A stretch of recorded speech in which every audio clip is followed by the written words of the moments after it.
بلوچستان عوامی پارٹی کے مرکزی رہنما سینیٹر انور الحق کاکڑ نے کہا کہ 9 مئی کو سیاسی تاریخ کے سیاہ دن کے طور پر یاد رکھا جائے گا۔ آج ملک میں بحث ہو رہی ہے کہ چند عمارتوں پر حملہ آور ہونا اتنی بڑی بات نہیں ہے، لیکن یہ ایک سنگین جرم ہے۔ جن عمارتوں پر حملہ کیا گیا وہ پاکستان کی ریاست کا استعارہ تھے۔ معمول کے مطابق زندگی، سیاست اور معاشرتی معاملات کو چلانے کے لیے معاشرے میں امن و استحکامات کی اشد ضرورت ہے۔ آج ملک کے سیاست دانوں، دانشوروں، سول سوسائٹی کو مستحکم سماجی نظام کے لیے ایک ساتھ یکجا ہونا ہوگا۔ انتشار توافل ملکی کی صورتحال کا نقصان ملک اور معاشرے دونوں کو پہنچ رہا ہے۔ پاکستان سیاسی طور پر غیر مستحکم کی جانب گامزن ہو رہا ہے۔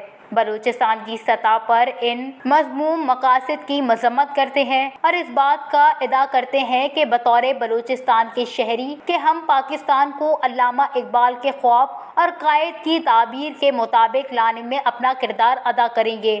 ان خیالات کا اظہار انہوں نے کوئٹہ پریس کلب میں مشترکہ پریس کانفرنس کے دوران کیا۔ انہوں نے کہا کہ ہم ملک میں انتشار پھیلانے والوں کی ہر قدم پر مذمت اور مزاحمت کریں گے۔ جو لوگ 9 مئی کے واقعات میں ملوث ہیں ان کے خلاف 1952 کے آرمی ایکٹ کے تحت کارروائی عمل میں لائی جائے۔ اس قانون کے تحت کارروائی میں کوئی قباحت نہیں ہے، یہ ریاست کا قانون ہے اور جس پر معاملے کا تعلق براہ راست فوج سے ہو اس پر کارروائی آرمی ایکٹ کے تحت کی جاتی ہے۔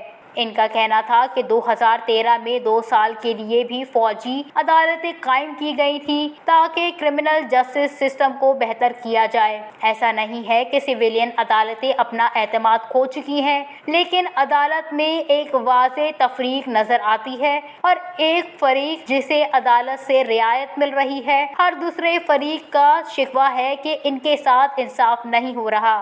سینیٹر انور الحق کاکڑ نے کہا کہ رکن اسمبلی بننے کا یہ مطلب نہیں ہے کہ کسی کے پاس قانون ہاتھ میں لینے کا لائسنس آ جائے۔ اگر پی ٹی آئی رہنما مبین احمد خلجی 9 مئی کے واقعات میں ملوث تھے تو ان کے خلاف بھی کارروائی ہونی چاہیے۔ بلوچستان عوامی پارٹی بطور سیاسی جماعت کے صورتحال کو دیکھ رہی ہے۔ اگر وہ کسی بھی غلط اقدام میں ملوث نہیں تو ان پر کارروائی نہیں ہوگی۔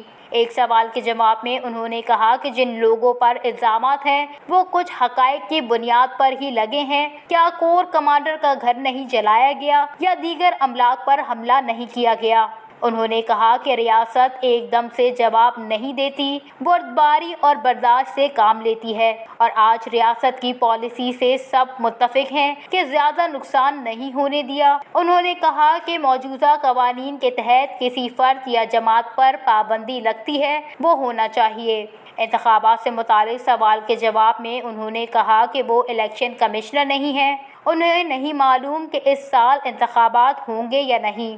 انہوں نے کہا کہ کوئی اس غلط فہمی میں نہ رہے کہ 1971 کے واقعات دوبارہ ہوں گے۔ یہ 2023 ہے اور اس میں ایسا کرنا ممکن نہیں ہے۔ اس موقع پر مشیر SNGDA بشرا رند نے کہا کہ عمران خان ایک اچھا کرکٹر ہے جو اسٹیڈیم تو بھر سکتا ہے لیکن سیاسی کھیل اور سیاست کے میدان میں وہ ناکام رہا ہے، جس نے سیاست کو استعمال کرتے ہوئے ملک و قوم کو کشکول توڑنے کا دعویٰ کرتے ہوئے IMF کے پاس جا کر اس کے پاؤں پکڑے اور اقتدار کی سیج پر بیٹھ کر اپنے وزراء، اراکین قومی و صوبائی اسمبلی سے ملاقاتیں نہیں کرتا تھا، جس بات کا اس کی جماعت کے نمائندے برملا اظہار کرتے رہے ہیں۔ انہوں نے اپنی سیاسی چپ خلشوں میں اقتدار کے حصول کے لیے ملک اور قوم کو اس نہج تک پہنچا دیا ہے جس کو آج ہم سب بھگت رہے ہیں۔